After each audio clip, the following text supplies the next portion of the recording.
हाँ तो भाई आज हम करते हैं एक्सीलेंट डैश वर्क का मॉडल पेपर 2।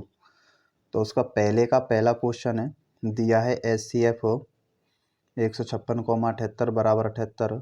तो LCM 156,78 का मान है। ऑप्शन दे रखे हैं आपको 156, 78, 156 गुणा 78 और 156 गुणा 2। तो आइए इसको हल करते हैं।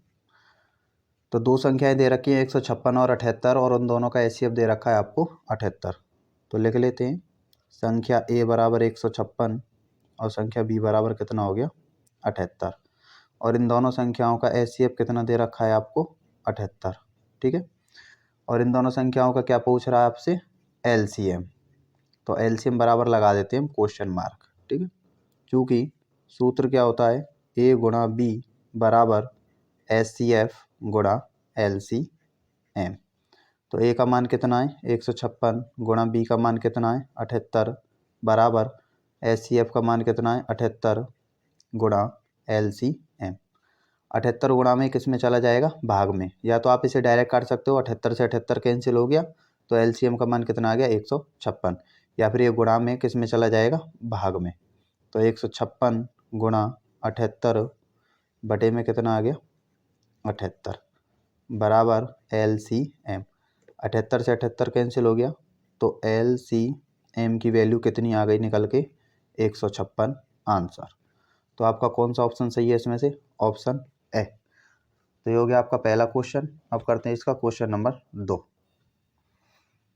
तो देखिए इसका क्वेश्चन नंबर 2 है, यदि द्विघात बहुपद x² plus 3x plus k का एक शून्यक 2 है तो k का मान है। ऑप्शन दे रखे हैं, इसको हल कर लेते हैं। ठीक है।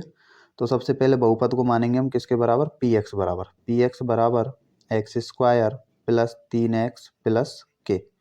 अब चूंकि इसका एक शून्य कितना दे रखा है आपको 2, यानी कि x बराबर कितना दे रखा है 2।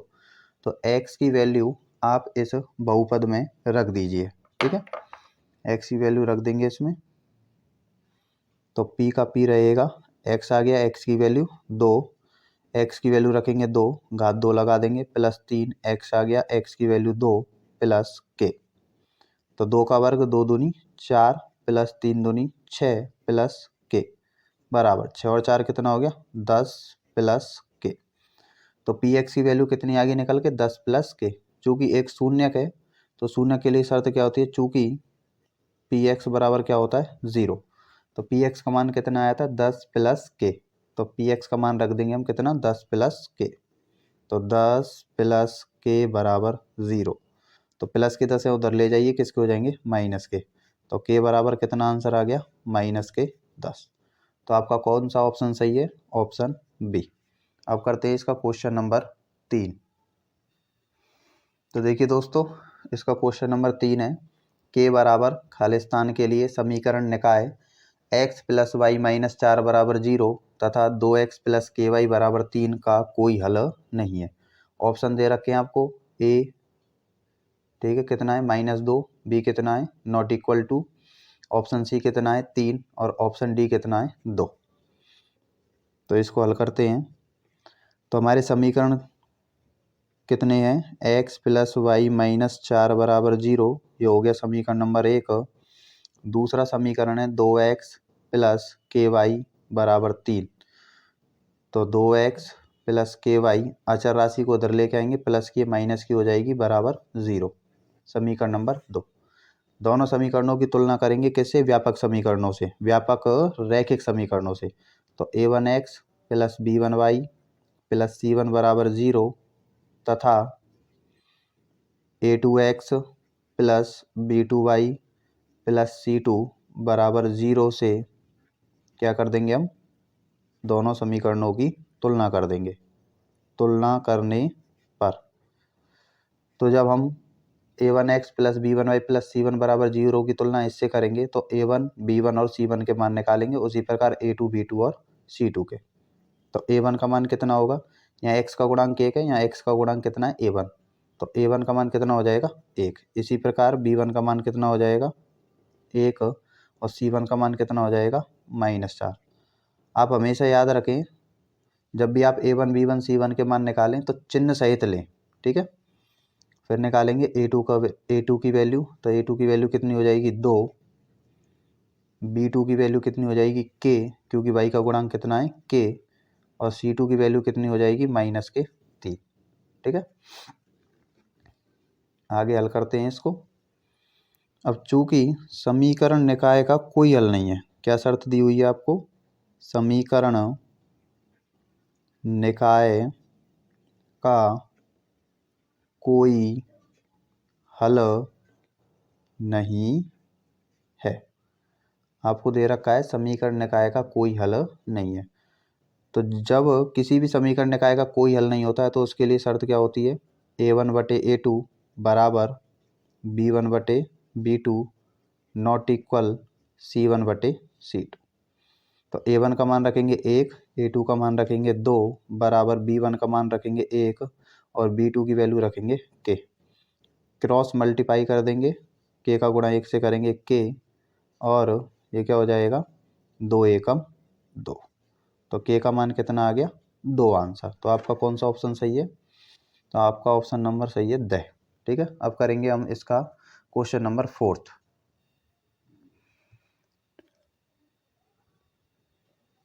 तो देखिए इसका क्वेश्चन नंबर 4 है, बहुपद x² माइनस के 3x माइनस के m इंटू m प्लस 3 के शून्य के। ऑप्शन दे रखे हैं आपको, तो इसको हल कर लेते हैं। तो सबसे पहले बहुपद को किसके बराबर मानेंगे, px बराबर, तो px बराबर x² माइनस के 3x माइनस के m और m प्लस 3। अब पहले पद का तीसरे पद से क्या करते हैं, गुणा करते हैं। तो गुणा करने पर क्या आएगा, ये माइनस के क्या है आपका पहला पद में m और m प्लस 3, इसका गुणा x² से करेंगे तो पीछे क्या लग जाएगा x²। तो गुणनखंड विधि या मध्यपद विधि होती है हल करने के लिए। तो बीच वाला पद कितना आपका -3x, इसको आपको ऐसे दो भागों में तोड़ना है कि गुणा करने पर तो इतना आना चाहिए, पहले पद का और तीसरे पद का गुणनफल आना चाहिए, और जोड़ने घटाने पर -3x बचने चाहिए।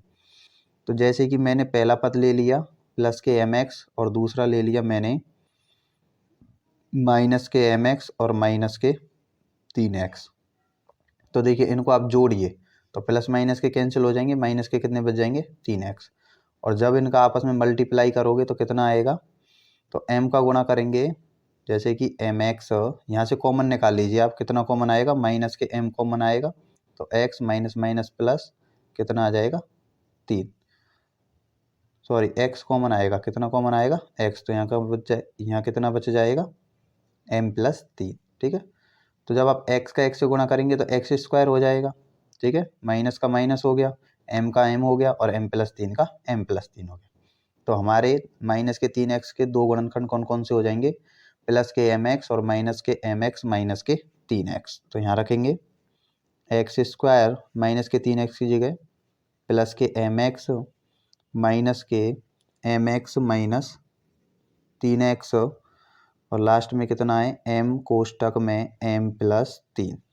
ठीक, तो यहाँ से हो जाएगा x² प्लस के mx, इन दोनों में से मैं माइनस के x कॉमन ले रहा हूँ, तो यहाँ कितना बचेगा m माइनस माइनस क्या हो जाएगा प्लस, और x बाहर आ गया, क्या बचेगा 3, और लास्ट में कितना है m कोष्टक में m प्लस 3।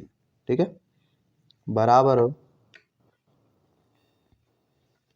ये हो जाएगा आपका इन दोनों में से, और इन दोनों में से कॉमन निकालेंगे, कितना कॉमन आ रहा है x, तो यहाँ क्या बचेगा x प्लस x कॉमन आएगा, कितना बचेगा m माइनस, यहाँ से कितना कॉमन है, तो ध्यान से देखिए आप m प्लस 3 दोनों जगह कॉमन आ रहा है आपका। ठीक है, तो यहाँ कितना बच जाएगा आपका x माइनस माइनस प्लस, और x प्लस 3 बाहर आ गया तो केवल कितना बचेगा आपका m। अब इन दोनों पद में से और इन दोनों पद में से क्या निकाल लेंगे हम, कॉमन निकाल लेंगे, कितना कॉमन आ रहा है x प्लस m और x प्लस m दोनों जगह कॉमन है, तो हमने बाहर निकाल लिया कॉमन के रूप में x प्लस m। यहाँ से x प्लस m बाहर आ गया, कितना बचेगा x माइनस का माइनस, यहाँ से x प्लस m बाहर आ गया, कितना बचेगा m प्लस 3। ठीक है, तो ये इसके दो शून्यक हो गए। ठीक है, अब मान ज्ञात करते हैं, चूंकि शून्यक निकालने के लिए शर्त क्या होती है, px बराबर 0, तो लिखेंगे जब कब, जब x प्लस एम बराबर 0, तो x प्लस के एम है, उधर ले जाइए, किसके हो जाएंगे, माइनस के। तो x बराबर आपका आंसर आ गया माइनस के एम। इसी प्रकार से हम करेंगे जब x माइनस एम प्लस 3 बराबर 0, तो x माइनस के हैं, उधर ले जाइए, वैल्यू किसकी हो जाएगी, प्लस की। तो x बराबर कितना आ गया, प्लस के एम प्लस 3। तो हमारा कौन सा ऑप्शन सही है भाई इसमें से, तो हमारा ऑप्शन नंबर सही है बे, माइनस के एम और एम प्लस 3। ठीक है, ये हो गया आपका क्वेश्चन नंबर 4। तो देखिए करते हैं इसका क्वेश्चन नंबर 5 कि एक समांतर श्रेणी का प्रथम पद, एक समांतर श्रेणी का प्रथम पद कितना दे रखा है आपको, p। तो प्रथम पद को किससे लिखते हैं, a से। तो a का मान कितना दे रखा है, p।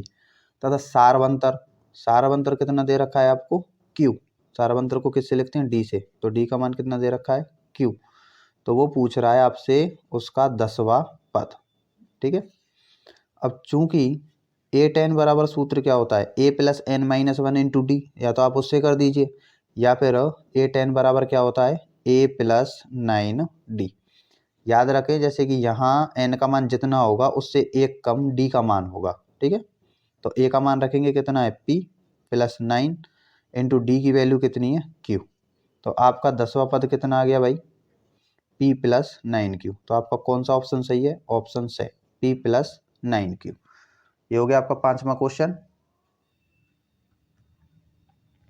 तो देखिए इसका क्वेश्चन नंबर 6 है, क्या दे रखा है, चित्र में यदि PA1 बराबर A1 A2 बराबर A2 A3 बराबर A3 A4 बराबर A4 Q। ठीक है, और A1 B1 A2 B2 A3 B3 A4 B4 और QR, ये आपस में भुजाएं जो हैं आपको कैसी दे रखी हैं, समांतर दे रखी है। ठीक है, और ये जो चाप हैं आपके P से A1 A1 से A2, ये बराबर बराबर त्रिज्या के चाप लगाए हुए हैं। ठीक है, तो कह रहा है तब A2 रेखाखंड PQ को किस अनुपात में विभाजित करता है। तो कहाँ पर है आपका A2, ये रहा। तो आप A2 पर खड़े हो जाइए और A2 से आगे देखिए कितने खंड हैं, एक और एक, दो, और A2 के बाद 1 2 3, तो कितना अनुपात हो गया, 2:3। तो आपका ऑप्शन नंबर कौन सा सही है, बे, 2:3। ठीक है, ये आपका क्वेश्चन नंबर 6। तो देखिए क्वेश्चन नंबर 7 है, बिंदुओं a cos theta plus b sin theta 0 तथा 0, a sin theta minus b sin theta के बीच की दूरी है। थोड़ा बड़ा सवाल है, 1 नंबर में है। ठीक है, तो ध्यान से समझना है इसे। तो इसको करते हैं, मान लेते हैं, माना बिंदु a cos theta plus b sin theta 0, और बिंदु बी मान लेते हैं 0, a sin थीटा माइनस ये हो जाएगा b cos थीटा। ये जो आपको बुक में सवाल दे रखा है आपकी एक्सीलेंट डैश वर्क में, वो गलत है। यहाँ साइन नहीं है, कितना आएगा आपका, कॉस आएगा। वो मैंने यहाँ चेंज करके लिख दिया है आपको समझाने के लिए, कितना है, b cos थीटा। अब हमें इन दोनों बिंदुओं के बीच की क्या निकालनी है, दूरी निकालनी है। तो ए बी बराबर, दूरी सूत्र क्या होता है, अंडर रूट में x2 माइनस x1 का whole square plus y2 minus y1 का होल स्क्वायर। ठीक है, अब x1 का मान तो ये हो गया और y1 का मान कितना हो गया, 0। इसी प्रकार x2 का मान 0 और y2 का मान कितना हो गया, a sin theta minus b cos theta. ठीक है, तो यहाँ सूत्र में मान रखते हैं, तो अंडर रूट लगा देंगे। तो x2 का मान कितना है, 0 माइनस x1 का मान कितना है, a cos theta plus b sin theta का होल स्क्वायर प्लस, अब आएगा आपका y2 की वैल्यू कितनी है, a sin theta minus b cos theta, और उसके बाद माइनस के y1, तो y1 की वैल्यू कितनी है, 0 का होल स्क्वायर। ठीक है, बराबर अंडर रूट में, तो ध्यान से देखिए, जीरो को घटाएंगे तो यही राशि प्राप्त हो जाएगी, माइनस का वर्ग करेंगे तो क्या हो जाएगा, प्लस हो जाएगा, और इस पूरे पर क्या लग जाएगा, होल स्क्वायर। तो a cos theta plus b sine theta का होल स्क्वायर प्लस, इसी प्रकार यहाँ हल करेंगे, जीरो को घटाएंगे तो यही राशि प्राप्त होगी और इसका क्या हो जाएगा, whole square. a sine theta minus b cos theta का होल स्क्वायर, ठीक है, बराबर अंडर रूट में, देखिए a प्लस बी का होल स्क्वायर और a माइनस बी का होल स्क्वायर, ये पूरा मान a का है, ये पूरा मान b का, पूरा मान a का और ये पूरा मान b का, तो a प्लस बी का whole square, a square plus b square plus 2a का पूरा मान रखेंगे a cos theta into b का मान कितना है, b साइन थीटा। फिर से समझते हैं, a square plus b square plus 2ab, जब आप इसका स्क्वायर करोगे तो ए का स्क्वायर अलग से होगा और कॉस का स्क्वायर अलग से होगा, तो ए स्क्वायर कॉस स्क्वायर आएगा। इसी प्रकार से बी का स्क्वायर करने पर b square sine square theta plus 2, a का मान रख दिया, बी का मान रख दिया, इसी प्रकार इसको हल करेंगे प्लस लगा के, ए स्क्वायर, ठीक है, प्लस बी स्क्वायर, ये हो गया माइनस के 2a इंटू कितना हो जाएगा, b हो जाए, ठीक है। अब ध्यान से देखिए आप, प्लस के हैं 2a cos theta b sine theta और माइनस के हैं 2a sine theta into b cos theta, cancel हो गए। अब क्या करेंगे हम, अंडर रूट में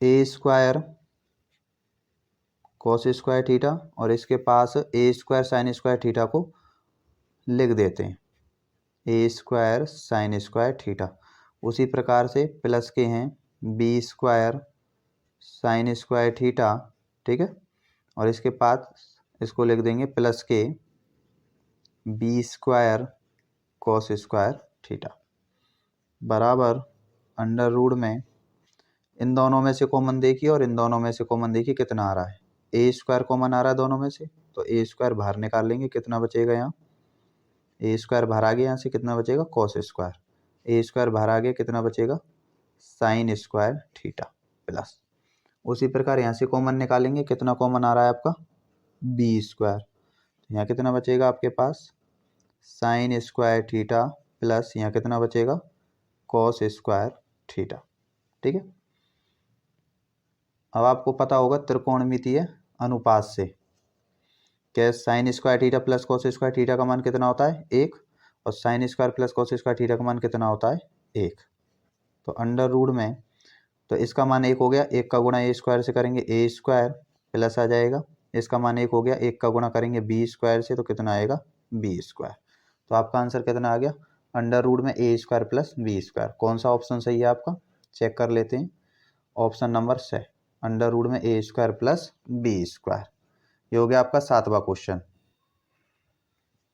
तो देखिए इसका क्वेश्चन नंबर 8 है, यदि कॉस 10 प्लस थीटा बराबर साइन 30 है तो थीटा का मान है, ऑप्शन दे रखे हैं 50, 40, 80 और 20।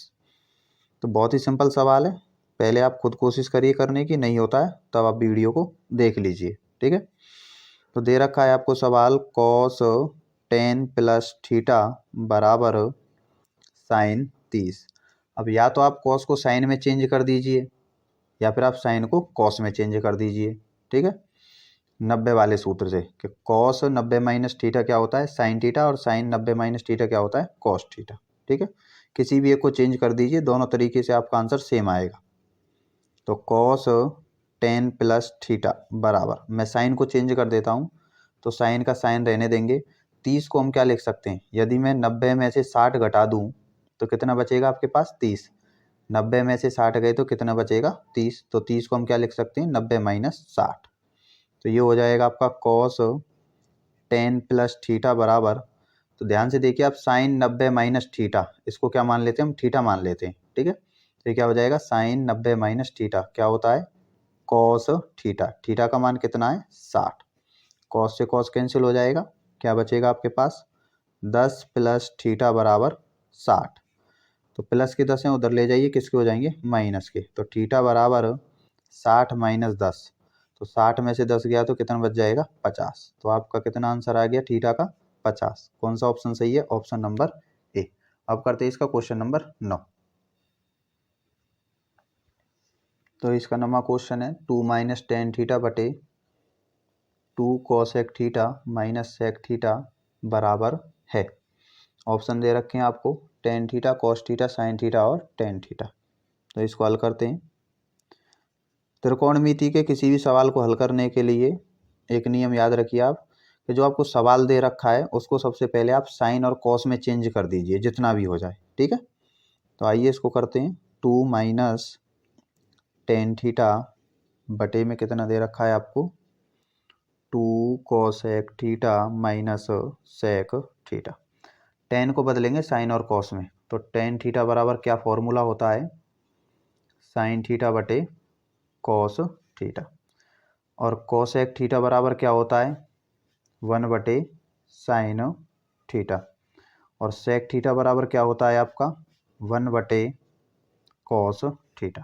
ठीक है, तो हम पूरे सवाल को साइन और कॉस में चेंज कर देंगे सबसे पहले। तो 2 माइनस टेन का मान रखेंगे साइन थीटा बटे कॉस थीटा। नीचे कितना है 2 इंटू कोसेक थीटा बराबर क्या है 1 बटे sine theta minus sec theta बराबर कितना है 1 बटे कॉस थीटा। रख दिया मान। तो इसके बटे में 1 लगा लेते हैं। तो हल करेंगे अब हम। ठीक है, इसको हल करते हैं।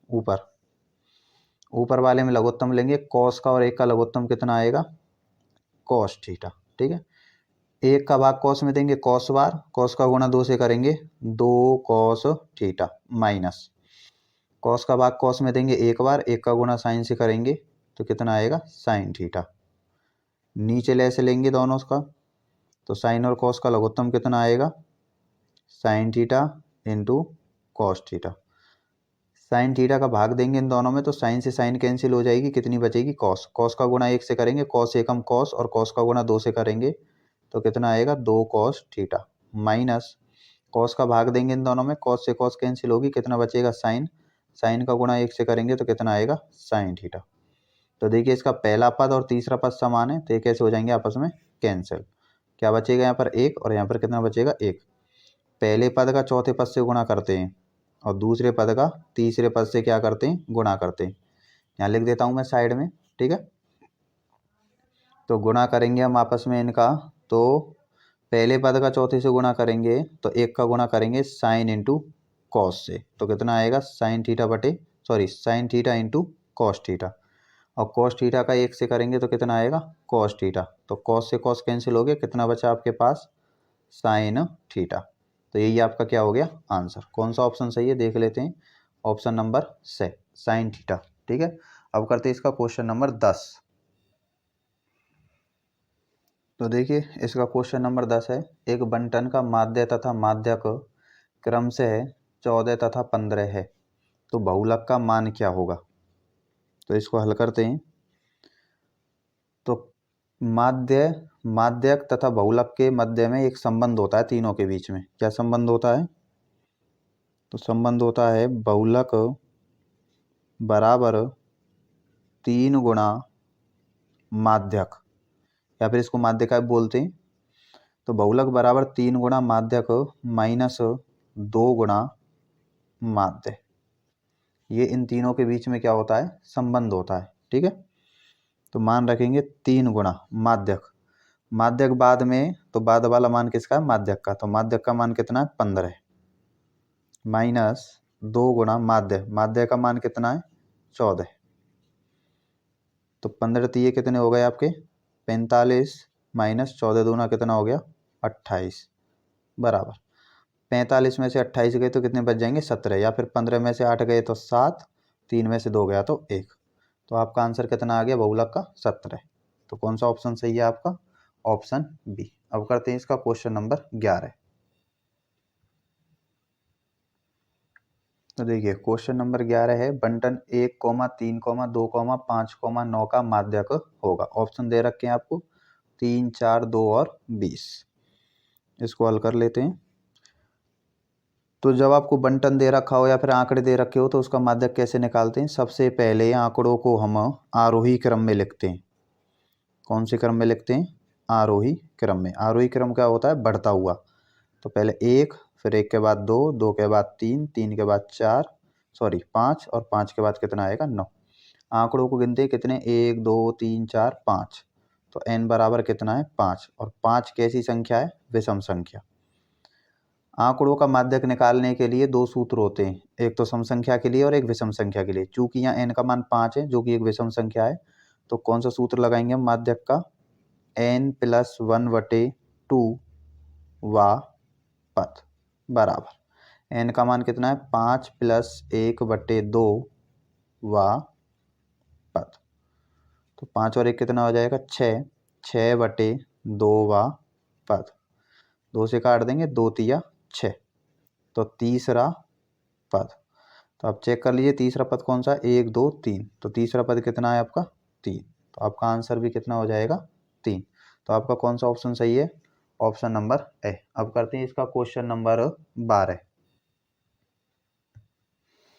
तो देखिए इसका क्वेश्चन नंबर 12 है, एक थैले में 3 लाल, 5 काली तथा 7 सफेद गेंदें हैं। इस थैले में से एक गेंद को यादृच्छा का मतलब होता है बिना पक्षपात किए, ठीक है ना, निकाला जाता है। निकाली गई गेंद काली नहीं है। उसने पूछा है निकाली गई गेंद काली नहीं है, इसकी प्रायिकता क्या है? ठीक है, यदि वो पूछता काली है तो कुल परिणाम बटे अनुकूल परिणाम। 5 काली गेंदें थी तो 5 हो जाएगा। टोटल गेंद कितनी है? 7 और 5 12, 12 और 3 15। तो 5/15 यानी कि 1/3। 5 एकम 5, 5 3 15 हो जाता। ठीक है, तो आप या तो पहले 5 काली गेंद होने की प्रायिकता निकाल लो, फिर नहीं होने के लिए एक में से घटा देंगे। ठीक है ना, वो सूत्र होता है आपका PE प्लस, ये वाला सूत्र है जो PE प्लस PE वार बराबर 1। ये हाँ की है और ये ना की है, हाँ प्लस ना बराबर 1। तो आप होने की निकाल लीजिए, नहीं होने की एक में से घटा देंगे, आंसर आ जाएगा। या फिर आप ऐसे कर सकते हो कि लिख लेंगे कुल परिणाम। तो 3 लाल हैं, 5 काली हैं और 7 सफ़ेद गेंद है। तो 7 और 5 12, 12 और 3 15। टोटल कितनी गेंद हो गई? 15। अब काली गेंद नहीं होने की, तो भाई 5 तो काली हैं और नहीं कितनी है? 3 लाल हैं और 7 सफ़ेद हैं। ये काली गेंदें नहीं है, तो 7 और 3 10। तो काली गेंद न होने के अनुकूल परिणाम बराबर 3 + 7 बराबर 10। ठीक है, 5 बार तो आएगी काली, लेकिन 7 और 3 10 बार गेंद काली नहीं आएगी। ठीक है, तो क्या ज्ञात करेंगे अब इसकी प्रायिकता। प्रायिकता का सूत्र क्या होता है? अनुकूल परिणाम बटे कुल परिणाम। 5 दूनी 10, 5 तिया 15। तो कितना आंसर आ जाएगा आपका? 2/3। तो आपका कौन सा ऑप्शन सही है? Option number the. अब करेंगे हम इसके बाद क्वेश्चन नंबर 2। ठीक है, क्योंकि आपके पहले के सारे क्वेश्चन हो गए हैं, टोटल 12 क्वेश्चन थे, 12 क्वेश्चन हम कर चुके हैं। अब करेंगे इसका क्वेश्चन नंबर 2। हाँ, तो देखिए इसका क्वेश्चन नंबर 2 है, रिक्त स्थानों की पूर्ति करो। तो दूसरे का पहला क्वेश्चन है, दो चरों वाले रैखिक समीकरण का आलेख सदैव एक सरल रेखा को निरूपित करता है। तो इसमें कितना आंसर आएगा आपका? सरल रेखा। कैसे? जैसे कि ये आपकी होगी y अक्ष, ये हो गई x अक्ष। अब आप कोई भी दो बिंदु लगाइए, तो आप ग्राफ कैसे बनाते हो? उन दोनों बिंदुओं को मिलाते हुए क्या खींचते हो? एक सीधी रेखा खींचते हो। ठीक है, तो ये सीधी रेखा जो होती है वो क्या होती है? आपकी एक सरल रेखा कहलाती है। क्या कहलाती है? सरल रेखा। ठीक है, क्वेश्चन नंबर 2 है, किसी समांतर श्रेणी का खाली स्थान धनात्मक ऋणात्मक या शून्य हो सकता है। तो किसी भी समांतर श्रेणी का जो सार्वंतर होता है डी का मान क्या होता है, सार्वंतर डी का मान वो धनात्मक भी हो सकता है यानी कि प्लस का, ऋणात्मक यानी कि माइनस का, या फिर उसका मान 0 भी हो सकता है। ठीक है, अब होने को तो उसका प्रथम पद भी 0 हो सकता है, ऋणात्मक भी हो सकता है और धनात्मक भी हो सकता है। ठीक है, अब करते हैं इसका क्वेश्चन नंबर 3। तो क्वेश्चन नंबर 3 है, किसी वर्ग की उच्च सीमा तथा निम्न सीमा का अंतर क्या कहलाता है। जैसे कि ये किसी वर्ग की उच्च सीमा है, किसी वर्ग अंतराल को ले लेते हैं जैसे कि 10 से 30, ये उच्च सीमा और ये हो गई निम्न सीमा, इनका अंतर कितना आएगा 20। इसको क्या बोलते हैं, वर्ग माप। ठीक है, लेकिन इसको क्या बोलते हैं हम, 10 से 30 को, ये वो पूछ रहा है 10 से 30 को, तो क्या कहलाता है आपका वर्ग अंतराल। वो क्या कहलाता है आपका वर्ग अंतराल। जबकि क्वेश्चन के हिसाब से सही होना चाहिए आपका आंसर वर्ग माप, क्योंकि उच्च सीमा तथा निम्न सीमा का अंतर क्या कहलाता है, वर्ग माप कहलाता है। लेकिन उसने इस टाइप से पूछा क्वेश्चन को कि 10 से 30, 10 से 30 यानी कि निम्न सीमा से उच्च सीमा क्या कहलाती है, वर्ग अंतराल कहलाती है। ठीक है, अब इसका क्वेश्चन नंबर 4 कर लेते हैं। तो क्वेश्चन नंबर 4 क्या है कि ए ओ बी सी एक आयत है जिसके 3 शीर्ष बिंदु ए 0,-3, ओ 0,0 एवं बी 4,0 है। इसके विकर्ण की लंबाई ज्ञात कीजिए। तो सबसे पहले इसको हल करने के लिए क्या करते हैं, हम एक आयत बना लेते हैं। ध्यान रखना जो नाम उसने दिए हैं, जिस क्रम में दिए हैं उसी क्रम में आपको नाम लिखने हैं। ठीक, तो क्रम क्या दिया है, ए ओ बी और सी। ए के निर्देशांक कितने दे रखे हैं, 0,-3, ओ के निर्देशांक 0,0 और बी के निर्देशांक 4,0। ठीक है, तो उसने कहा इसके विकर्ण की लंबाई, तो ये आयत का क्या हो गया, विकर्ण हो गया ए बी। ठीक है, तो आयत के विकर्ण की लंबाई निकाल लेते हैं, क्योंकि दो बिंदु हैं। ठीक है, और दो बिंदुओं के बीच की दूरी कैसे निकालते हैं, दूरी सूत्र से, x2 - x1 का whole square plus y2 - y1 का होल स्क्वायर बराबर। जितना संभव हो सके आप प्रत्येक सवाल में सूत्र को लिखने की कोशिश किया करें, जिससे कि आपको सूत्र लिख लिख के अपने आप ही याद हो जाएगा, अलग से याद करने की आवश्यकता नहीं होगी। ठीक है, तो ये हो गया x1 का मान, ये हो गया y1 का, ये x2 और ये y2। तो x2 का मान कितना है 4 माइनस x1 का मान कितना है 0 का होल स्क्वायर, y2 का मान कितना है 0 माइनस y1 का मान कितना -3। अब चूंकि -3 है तो माइनस माइनस क्या हो जाएगा, प्लस का होल स्क्वायर बराबर अंडर रूट में 4 में से 0 गए तो कितने बचेंगे, 4 का स्क्वायर, और 3 में 0 पर जोड़ेंगे तो कितना आएगा 3, तो 3 का स्क्वायर बराबर 4 का वर्ग 4 चौक 16, 3 का वर्ग 3 तिया 9, 16 और 9 कितने होते हैं आपके 25, कितने होते हैं 25, और 25 का वर्गमूल कितना होता है 5, तो 5 इकाई या फिर मात्रक। ये आपका आंसर हो गया क्वेश्चन नंबर 4 का। अब करते हैं इसका क्वेश्चन नंबर 5। तो देखिए इसका क्वेश्चन नंबर 5 क्या दे रखा है आपको, cos 80/sin10 plus cos 59 into cosec 31। तो देखिए या तो आप cos को चेंज कर दीजिए या फिर आप sin को चेंज कर दीजिए, किसी भी एक को चेंज कर दीजिए आप, इन दोनों में से भी आप किसी एक को चेंज कर दीजिए, आपका आंसर आ जाएगा। कैसे, देखिए cos 80 को मैं ऐसे लिख सकता हूँ 90 - 10, भाई 90 में से 10 गए तो कितना बच जाएगा 80, तो 80 को क्या लिख सकते हैं 90 - 10। साइन को हम ऐसे ही रहने देते हैं sin 10 प्लस cos 59, तो cos 59 को मैं ऐसे लिख सकता हूँ 90 - 31। क्वेश्चन में ही आंसर छुपा हुआ होता है, ये एक दूसरे के पूरक होंगे, 59 और 31 90, 80 और 10 90। ठीक है, तो देखिए 59 को क्या लिख सकते हैं हम 90 - 31, इसको ऐसे ही रहने देते हैं cosec 31। ठीक है, तो cos 90 - थीटा क्या होता है आपका sin थीटा।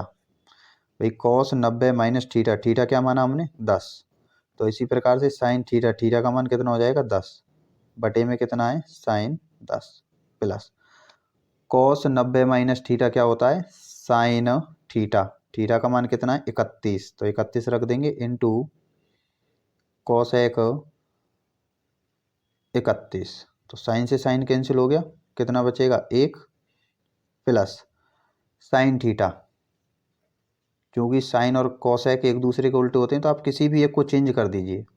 तो चूंकि साइन थीटा बराबर क्या होता है 1 बटे कॉसेक थीटा, तो साइन थीटा इसको क्या मान लिया हमने थीटा, तो क्या लिखेंगे 1 बटे कॉसेक, तो साइन की जगह लिख देंगे 1 बटे कॉसेक 31 इंटू कितना हो जाएगा कॉसेक 31, कॉसेक 31 से कॉसेक 31 कैंसिल हो गया, 1 प्लस क्या बच गया 1, 1 और 1 कितना हो गया आपका 2, तो इसमें आपका आंसर कितना आएगा 2। ये हो गया आपका क्वेश्चन नंबर 5। अब करेंगे इसका क्वेश्चन नंबर 6। तो देखिए बच्चों इसका क्वेश्चन नंबर 6 है, वर्ग अंतराल 10 से 20 का वर्ग चिन्ह है। तो वर्ग चिन्ह का सूत्र क्या होता है भाई, तो वर्ग चिन्ह बराबर होता है निम्न सीमा प्लस उच्च सीमा, यानी कि lower limit plus higher limit बटे में 2। तो निम्न सीमा कितनी है इस वर्ग अंतराल की 10 प्लस उच्च सीमा कितनी है 20 बटे 2, तो 20 और 10 कितना हो गया 30 बटे 2, 2 से भाग दे देंगे कितनी बार 15 बार, तो आपका वर्ग चिन्ह कितना आ जाएगा 15। तो ये हो गए आपके क्वेश्चन नंबर 2 के सारे क्वेश्चन। ठीक है, अब करेंगे इसके बाद क्वेश्चन नंबर 3। तो देखिए बच्चों क्वेश्चन नंबर 3 का पहला सवाल है, किसी धनात्मक पूर्णांक p के लिए प्रत्येक धनात्मक विषम पूर्णांक किस रूप में होता है। ठीक है, तो इसको समझते हैं पहले। उसने कहा है कि धनात्मक पूर्णांक p, ठीक है, तो पूर्णांक दो प्रकार के होते हैं, एक ऋणात्मक और धनात्मक। आपसे पूछा है धनात्मक पूर्णांक के लिए, और धनात्मक पूर्णांक में भी किसके लिए पूछा है आपसे विषम पूर्णांक के लिए। तो पहले हम लिख लेते हैं धनात्मक पूर्णांक, होने को तो इसका आंसर बहुत छोटा सा ही है, आप डायरेक्ट भी लिख सकते हो बट उसको समझना आवश्यक है। धनात्मक पूर्णांक क्या होते हैं 1 2 3 4 5 6 7 8 9 डॉट डॉट अनंत तक। ठीक है, और उसने पूछा है हमसे किसके बारे में विषम पूर्णांक के बारे में। विषम कितने 1 3 5 7 9। ठीक है, तो देखिए भाई विषम पूर्णांक क्या दे रखे थे 1 3 5 7 9। ठीक है, अब मैं एक को क्या लिख सकता हूँ, तो एक को 2 गुणा 0 प्लस 1 लिख सकते हैं। 3 को क्या लिख सकते हैं 2 गुणा 1 प्लस 1, 2 एकम 2, 2 और 1 3। 5 को क्या लिखा जा सकता है 2 गुणा 2 प्लस 1। इसी प्रकार 7 को क्या लिख सकते हैं हम 2 गुणा 3 प्लस 1। 9 को क्या लिख सकते हैं हम 2 गुणा 4 प्लस 1। तो देखिए 2 दूनी 4 और 1 5, 3 दूनी 6 और 1 7, 4 दूनी 8 और 1 9। तो जब आप ध्यान से देखोगे ये जो नंबर चल रहे हैं आपके सीरीज वाइज चल रहे हैं, 0 1 2 3 4 5 6 7 8 9, और कहाँ से स्टार्ट हो रहे हैं 0 से। तो n बराबर क्या मान सकता हूँ मैं 0 1 2 3 4 5 डॉट डॉट डॉट अनंत तक। ठीक है, तो ये क्या हो गए आपके प्राकृतिक नंबर, और ये दो दो आपका समान ही चलेगा। आप किसी भी विषम पूर्णांक के लिए देख लीजिए आप हल करके। ठीक है, जैसे कि मैं लिख देता हूँ और 13 के लिए, तो उसको क्या लिख सकते हैं 2 गुणा 6 प्लस 1, 6 दूनी 12, 12 और 1 13। ठीक है, तो प्रत्येक जो विषम पूर्णांक है वो किसके रूप का होगा, एक तो होगा 2 आएगा, 0 1 2 3 4 5 को क्या माना आपने n, और प्लस में क्या चल रहा है 1। तो प्रत्येक धनात्मक विषम पूर्णांक किसके रूप का होगा 2n प्लस 1 के रूप का। लेकिन आपसे पूछा है पूर्णांक p के लिए, तो n की जगह हम क्या मान लेंगे p, तो किसके रूप का हो जाएगा 2p प्लस 1। ठीक है, ये आपका आंसर हो गया क्वेश्चन नंबर फर्स्ट। तो देखिए इसका क्वेश्चन नंबर 2 है तीसरे का, द्विघात समीकरण x² - 6x = 0 के शून्य ज्ञात कीजिए। ठीक है, तो इसको हम मान लेते हैं पी एक्स बराबर, ठीक है, ये हो गया आपका आंसर, पी एक्स बराबर एक्स स्क्वायर माइनस के 6x, ठीक है। या फिर आपको पहले से जीरो दे रखा, आप जीरो के बराबर भी रख सकते हो। तो कितना कॉमन आ रहा है दोनों में से, x, तो ये हो जाएगा आपका x बचेगा यहाँ माइनस x बाहर आ गया, कितना बचेगा 6, तो इसके क्या हो गए गुणनखंड। अब आपको दे रखा है x इंटू एक्स माइनस 6 बराबर 0, तो x बराबर 0 और x माइनस 6 बराबर 0, तो माइनस के 6 उधर ले जाइए, किसके हो जाएंगे प्लस के, तो x बराबर कितना आ जाएगा 6। तो ये इसके दो शून्य हो गए, x बराबर 0 और x बराबर 6, ठीक है। अब करते हैं इसका क्वेश्चन नंबर 3। तो देखिए इसका क्वेश्चन नंबर 3 है, किसी द्विघात बहुपद में अधिक से अधिक शून्यकों की संख्या कितनी हो सकती है। तो द्विघात बहुपद क्या होता है, a x square plus b x plus c बराबर 0, ठीक है। तो किसी भी बहुपद में उसके शून्यकों की संख्या ज्ञात करने के लिए उसकी अधिकतम घात देखते हैं। तो इसमें अधिकतम घात कितनी है 2, अधिकतम घात कितनी है 2, तो शून्यकों की संख्या भी कितनी हो जाएगी 2। यदि आपके पास कोई त्रिघात बहुपद होता, जैसे कि x cube plus x square plus 2x plus 3 बराबर 0, तो इस त्रिघात बहुपद में हम इसकी अधिकतम घात देखते कितनी है 3, तो इसमें शून्यकों की संख्या कितनी हो जाएगी 3, ठीक है। ये आपका आंसर है। क्वेश्चन नंबर 4 करते हैं। तो देखिए क्वेश्चन नंबर 4 है, समीकरणों के एक्स माइनस 2y बराबर 3 तथा 3x प्लस वाई बराबर 5 के अद्वितीय हल के लिए के का मान ज्ञात कीजिए। तो इसको हल कर लेते हैं। तो समीकरण दे रखा है पहला के एक्स माइनस 2y बराबर 3 और दूसरा समीकरण है 3x प्लस वाई बराबर 5। तो के एक्स माइनस 2y प्लस के 3 इधर ले आओ, किसके हो जाएंगे माइनस के, बराबर में क्या रह जाएगी 0, समीकरण नंबर 1। इसी प्रकार इसको करेंगे 3x प्लस वाई प्लस के 5 इधर ले आओ माइनस के, बराबर में क्या रह जाएगी 0, समीकरण नंबर 2, ठीक है।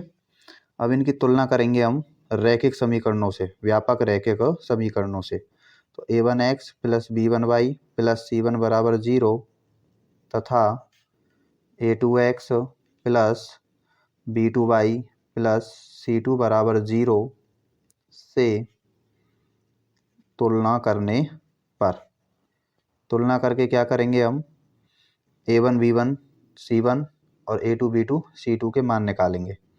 तो a1 का मान कितना हो जाएगा k, भाई x से x मर गया, a1 बराबर कितना हो जाएगा k। तो b1 का मान कितना हो जाएगा 2, लेकिन किसके माइनस के। c1 का मान कितना हो जाएगा इसी प्रकार माइनस के 3, चिन्ह सहित लेना है, याद रखें, ठीक है। इसी प्रकार a2 का मान कितना हो जाएगा 3 और b2 का मान कितना हो जाएगा 1 और c2 का मान कितना हो जाएगा आपका माइनस के 5, कितने हो जाएंगे माइनस के 5, ठीक है। अब चूंकि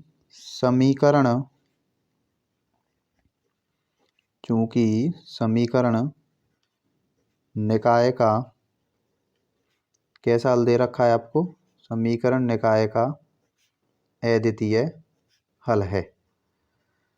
तो समीकरण निकाय के अद्वितीय हल के लिए क्या शर्त होती है आपके पास कि a1 बटे a2 नॉट इक्वल b1 बटे b2, ठीक है।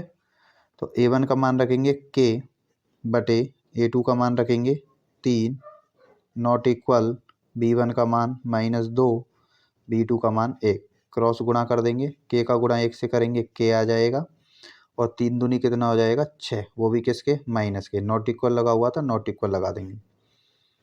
तो k के किस मान के लिए, k के -6 मान के लिए इस समीकरण निकायों के अद्वितीय हल नहीं होंगे। ये हो गया आपका आंसर। करते हैं क्वेश्चन नंबर 5।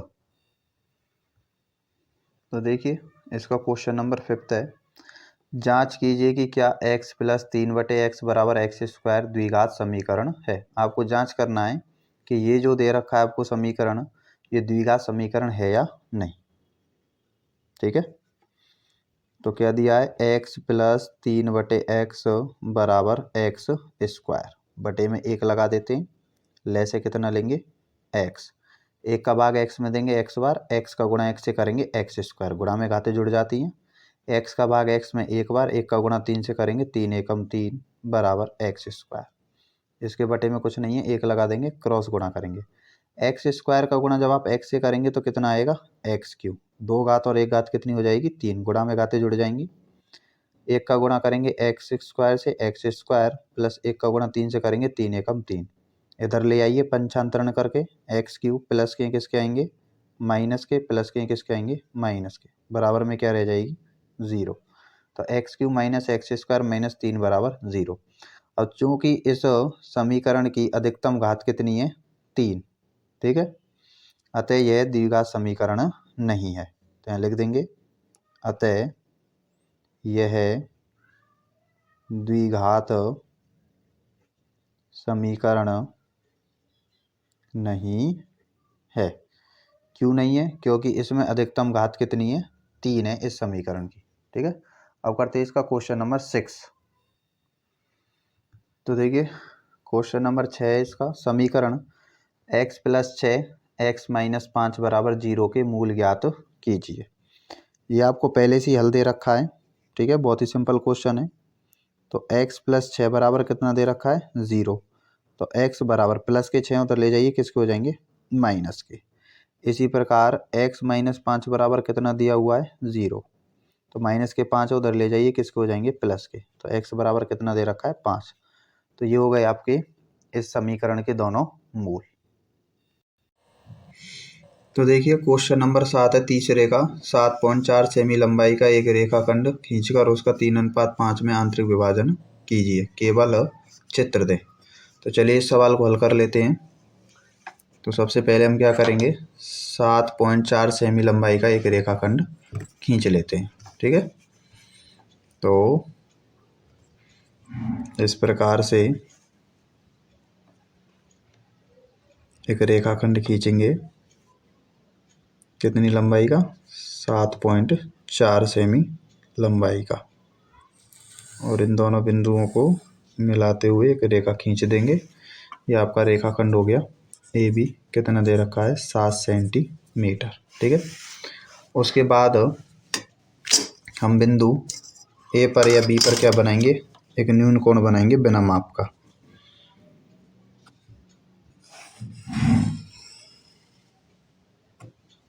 ठीक है। तो ये हो गया एक न्यून कोण, इसको नाम दे देते हैं एक्स। तो एक न्यून कोण बन गया बी ए एक्स। अब क्या करेंगे, इस न्यून कोण पर हमको चाप काटने, कितने अनुपात कितना है 3:5, तो 3 + 5 बराबर 8। तो कितने चाप लगाएंगे 8।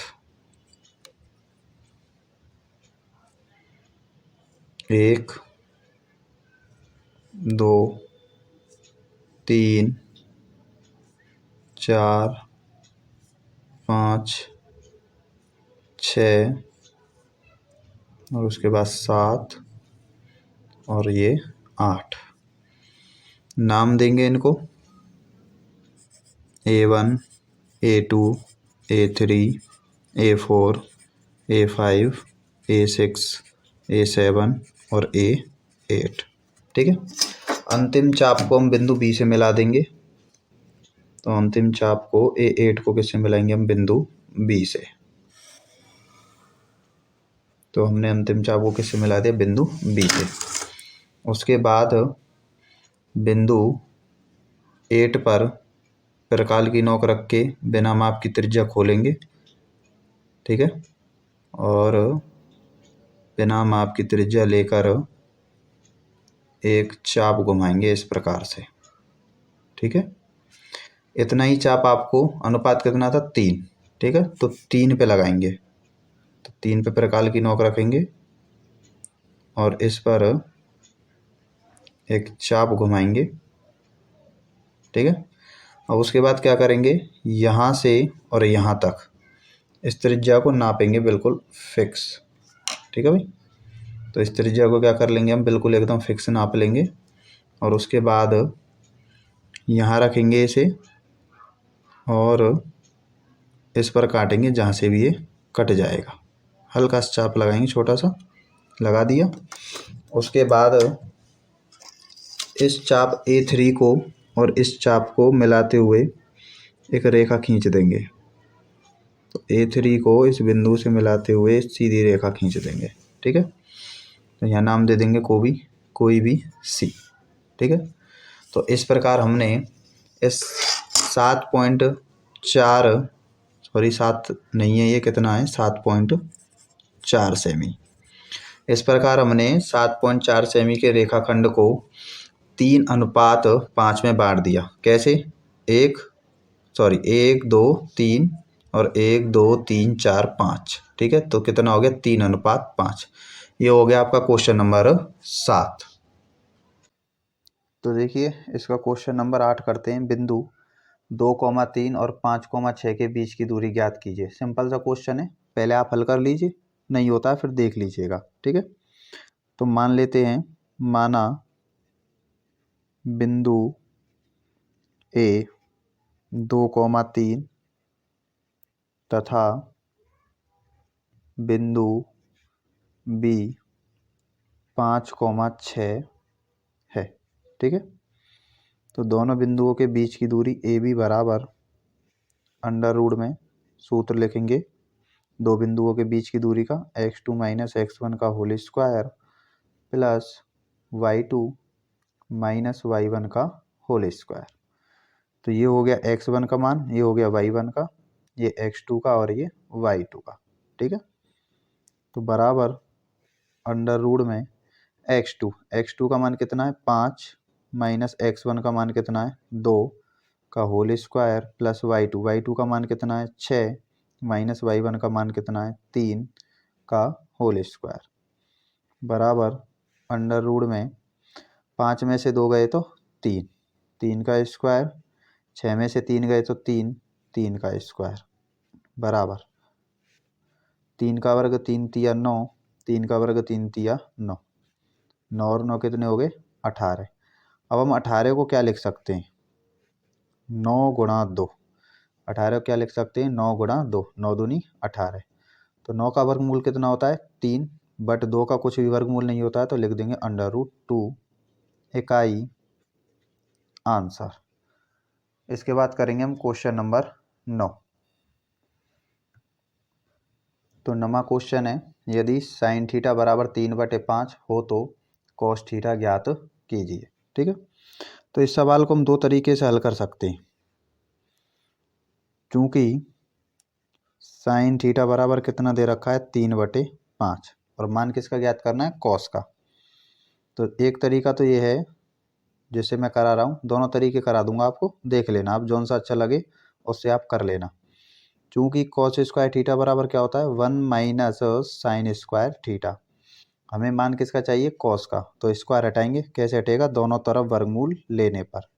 तो यहाँ से तो हट जाएगा स्क्वायर, लेकिन यहाँ अंडर रूट चढ़ जाएगा 1 माइनस साइन स्क्वायर थीटा बराबर अंडर रूट में 1 माइनस साइन थीटा का मान कितना है 3/5 रख देंगे, होल स्क्वायर लगा देंगे बराबर अंडर रूट में 1 माइनस 3 का वर्ग 3 तिया 9, 5 का वर्ग 5 25 बराबर अंडर रूट में 25 एकम 25 और 25 में से 9 गए तो 16, 16 बटे कितना हो जाएगा आपका 25।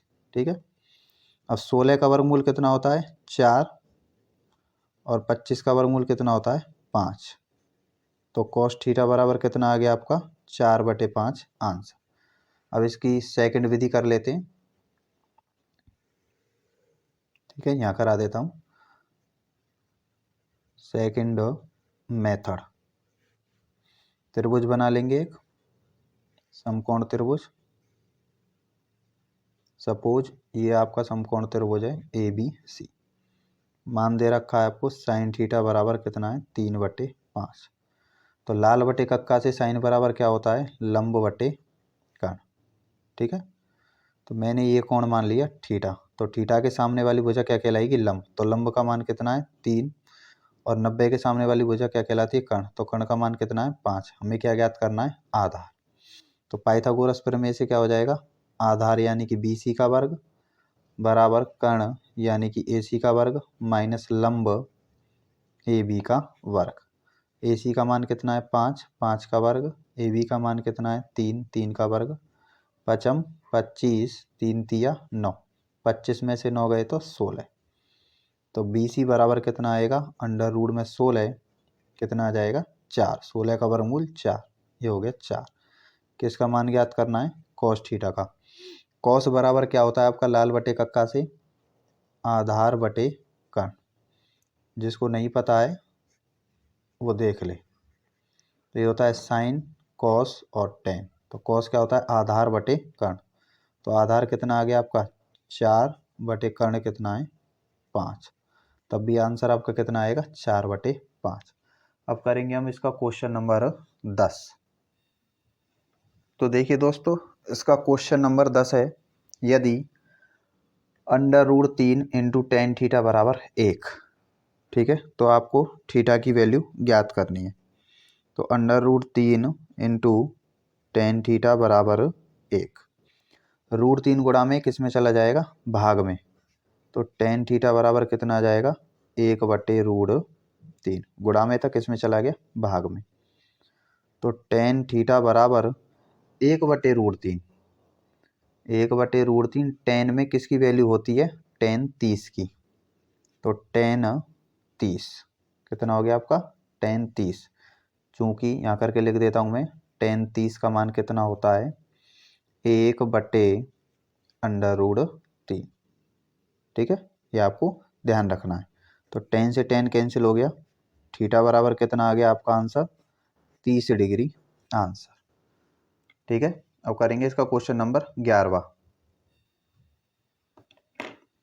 क्वेश्चन नंबर 11वां है, बंटन 2, 4, 5 और 3 का माध्य ज्ञात कीजिए।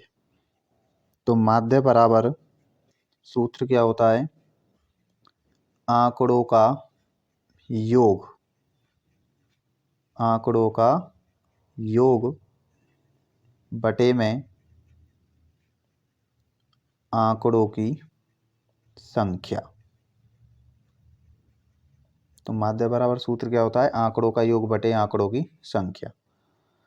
तो माध्य को किससे लिखते हैं, x बार से। तो आंकड़े कितने, 2, 4, 5 और 3, इनका योग कर देते हैं, 2 + 4 + 5 + 3 बटे आंकड़ों की संख्या कितनी है, 1, 2, 3 और 4। जोड़ेंगे 2 और 4 6, 6 और 5 11, 11 और 3 कितना हो गया 14, 14/4, 4 का भाग देंगे, 4 तिया 12, बच गए 2, पॉइंट लगा के 0, ये हो जाएगा 4 पंजे 20, 3.5 आंसर। क्वेश्चन नंबर 12 करते हैं इसका। तो देखिए बच्चों, क्वेश्चन नंबर 12 है, यदि PE बराबर 0.05 है तो E नहीं की प्रायिकता ज्ञात कीजिए। चूंकि PE प्लस PE बार बराबर कितना होता है 1, किसी भी घटना के घटित होने की प्रायिकता प्लस किसी घटना के घटित नहीं होने की प्रायिकता का योग कितना होता है 1, ठीक है। तो PE की वैल्यू कितनी दे रखी है आपको 0.05, किसका मान निकालना है PE बार का, बार का मतलब है नहीं, ठीक है, बराबर 1। तो PE बार बराबर, ये प्लस के उधर ले जाइए किसके हो जाएंगे माइनस के, 0.05, ठीक है। 1 में से 0.05 घटाएंगे तो कितना आएगा आपका 0.95 आंसर। ये हो गया आपका क्वेश्चन नंबर 3 कंप्लीट, ठीक है। ये आपका क्वेश्चन नंबर 3 कंप्लीट हो गया। इसके बाद का जो खंड ब है और जो आपका चौथा क्वेश्चन होगा वो हम अगली वीडियो में डिस्कस करेंगे। आज के लिए इतना ही, थैंक यू।